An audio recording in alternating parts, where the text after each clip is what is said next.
When it comes to um, young couples that there are some couples that start their marriages afresh, from the ground up, where both parties are, working or just, I don't want to use the word hustling, but Yeah, just trying yeah. to build up. And sometimes you also hear and you see situations where maybe the woman is doing better than the man. They get married, the woman is still doing better, and it's quite good. And even some men like it that way. So, what's the balance? First of all, I think it's just an awareness that things have changed, honestly. Um, Life is a race. Life is also, we adapt to the realities of our days. It wasn't the way we got married, wasn't the way, or the realities of our days was different from our parents. Today, it is a need, and we are trying to balance being successful, being in purpose as a young person, single young person, even before marriage comes. As a woman, I want to be fulfilled in my purpose, in my career. I want to do well, and it's good.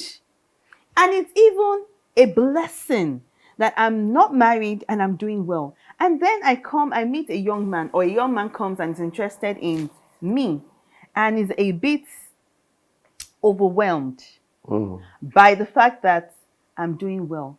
I think we need to understand that it is a plus. It should be a plus in the home. That awareness that my wife can be earning more than me, it doesn't matter. The issue is, how do we come to an agreement when it comes to marriage? Mm. When marriage brings the two together, when it comes to who provides what. So when everybody understands where I am serving in this marriage as a man. So I know that there's a story, real life story. I heard it somewhere. This woman had a supermarket. She was very successful as a woman, and then she was still single. Like, we'll call her a mature single person, doing very well. And of course, she had a lot of suitors and the likes. But this other person, this man came that looked like he was just starting. Let me just use that phrase. He was just starting. He didn't have anything in that sense. And it looked like, of course, even the family, they were already reacting. Mm. Where is this one coming from? And the man's family was like, don't go and meet her because they would wash you down and all. And the man knew that this woman will be my wife. So what helped him was, he saw himself as the head, and that's the order. He is the head. So anytime he comes to see her, when he was trying to, date and all, he would bring granuts. He would bring things that the woman would not readily have. So the woman had a supermarket, but he will bring things like yam, tubers of yam. When he comes to see her, he will go to the supermarket, look for things that she could not do, electricals. He would repair things in the supermarket. He would just show up as, even though you are making money, you have a need, and I can meet that need even though I'm That's not a good earning. attitude. And the woman saw the responsibility of that man, even though she was earning more, and she married him, and they're doing well. Conversations. I think that that show of responsibility is what makes the difference. Yeah. When we're on campus, you can have more money than your lecturer as a student. Even have a car, but he's your lecturer. Or there are people in your nation that are richer than the president, but that is your president. So I think awareness and understanding will help people that a woman is earning better than the husband or the man, shouldn't really or readily disintegrate the family, Yeah. except where we have a wrong motive. I've seen people also, get married to a lady because she has more money. And it's a motive is something that nobody can see. It's a hard thing. And the moment you get it wrong there's a problem. I mean, I'm a pastor. I've seen some pastors make this kind of mistake. When you're starting a ministry, for instance, you need money. And I've had people, over the years, single pastors, out of that fear of how would the ministry survive, now sees a member of the church, a lady whose family is very rich. And then almost the real motive for marrying her is she will bring money to the ministry. Wow. She will fund the ministry. I mean, I've seen not one, not two, not three. Wow. And then, of course, the lady likes the pastor, is a pastor, but his motive is more about the money.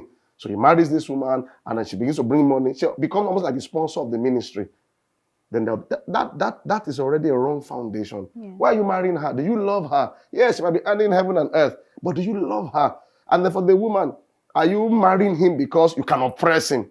You know, some people are like that. Oh, so I can control him. Are you marrying him because of that, or because you respect him for who he is? If that motive is properly refined, you're going to make it.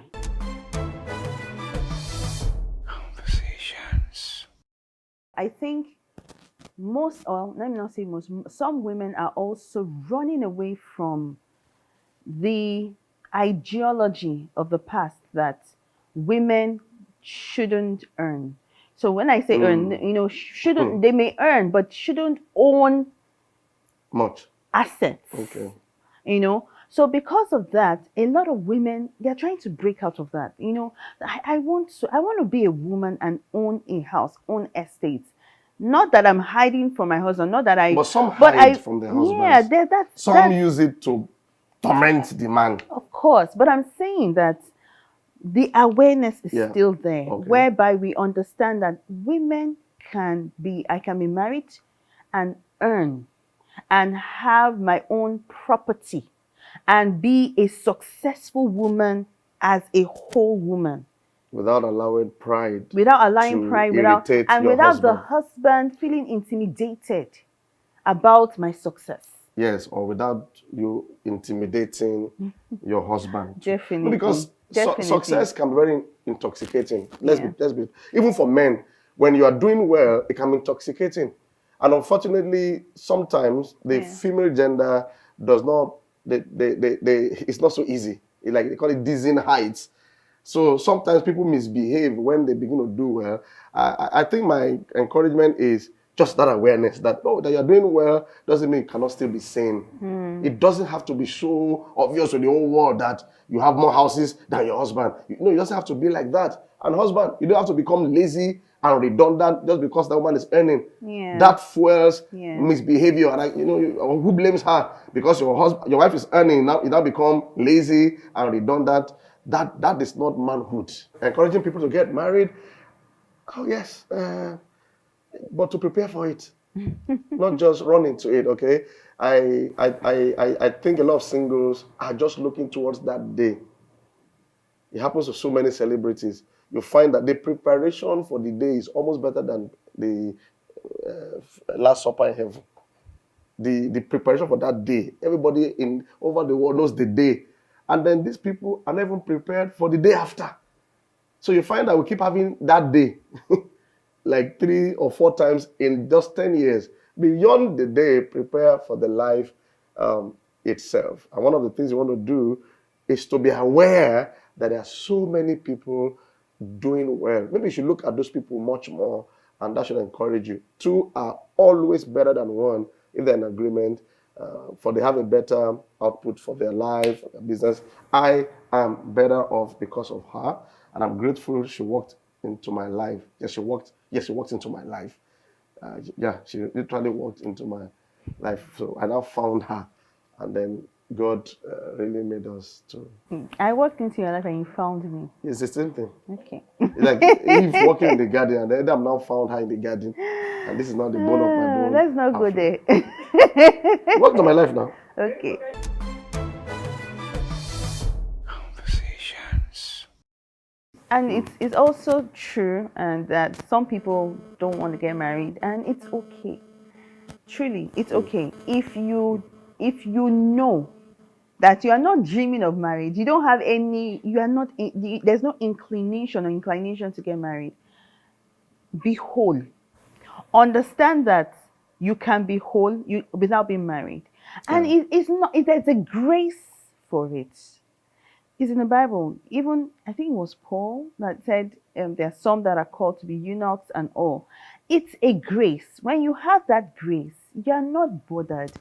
So you really need to be sure that you have that grace. You have that inclination not to get married, and you know you can fulfill purpose. You can fulfill your life without, and people will know. People will not. It won't be an issue of trying to push you into marriage because they see the wholeness, the Yeah. joy, the fulfillment because you're doing other things. And Yeah. I think we have to encourage people like that. Not now, for those who want to get married, don't demonize those who are married. Because sometimes some people, when they don't do something, they now begin to demonize those who have it. You can be whole, and there are people that are married that are doing well, and there are people that are not married that are doing very well. But I want to ask you a question. What about ladies? I mean, as a lady, what about ladies that they don't get married, but they want to have children?